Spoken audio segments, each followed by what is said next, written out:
In this section, we're going to talk about the state pattern. Let's say we want to build a drawing application like Photoshop. In Photoshop and in many other applications, we have a palette of tools over here, and this canvas behaves differently depending on the tool that we select. For example, if we select the selection tool, you can see the icon of the cursor changes. Now, when we click and drag, we see this dashed rectangle. Similarly, if we select the brush tool and click and drag, we see this orange line.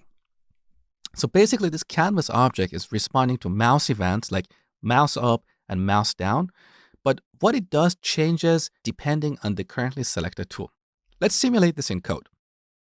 So in this project, first I'm going to add a new package, state. We're going to write all the code for this section in this package.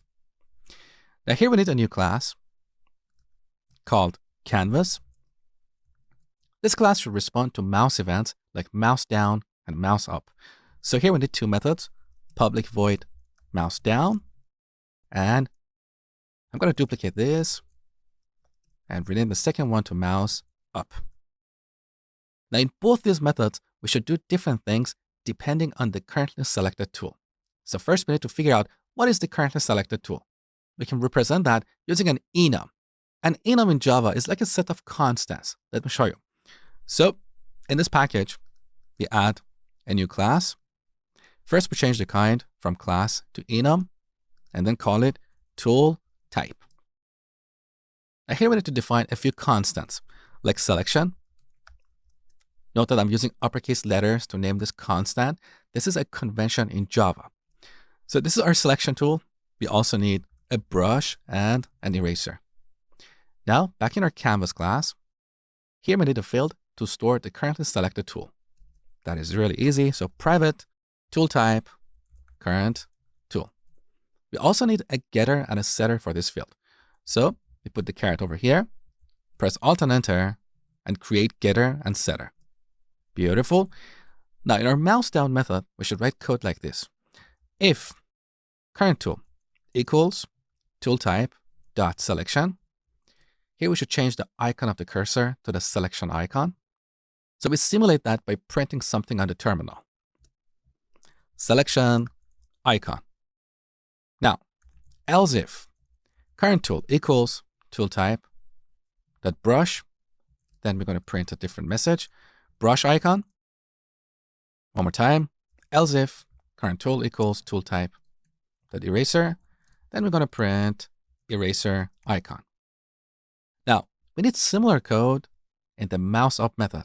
So to save time, I'm going to copy this and then paste it over here, and then change what we print on the terminal. So the moment the user releases the mouse button, if the current tool is the selection tool, we're going to draw a dashed rectangle. So draw dashed rectangle. If the current tool is brush, we're going to draw a line. And if it's an eraser, we're going to erase something. Okay. Now we could also implement this using a switch and case statement. Now, if you have been programming for a while, you have probably seen patterns like this in your code. You have a long list of if and else or switch and case statements. And you have probably repeated these statements in different places in your code. So in this example, we have these decision-making statements in these two methods. Chances are, in a real application, in a real drawing application, we should also respond to keyboard events like key up and key down. And we probably have to repeat all this decision making inside those methods as well. So the approach that we have taken is not maintainable. The more tools we support, the longer these decision making statements are going to be, and maintaining this code is going to become really difficult. Also, here we have the lack of extensibility. It's not easy to extend this application. Let's say tomorrow we want to add a new tool for drawing a circle. We have to go to different parts of our code and make changes.